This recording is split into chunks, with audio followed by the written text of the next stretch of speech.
Big mountain today was to cold plunge, and I already did it, so like I'm happy, look. So now let's explore.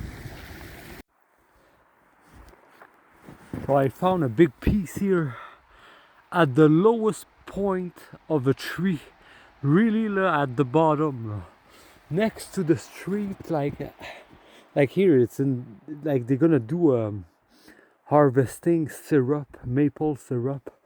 So that's the only thing I found. Like it's, I'm so grateful.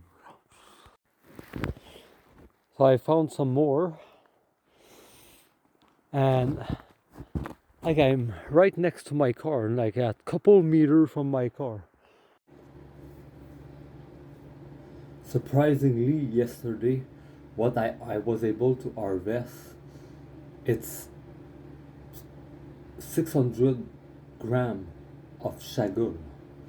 So that's epic, you know. Like it didn't look like this, but it's really good quality and it's really heavy.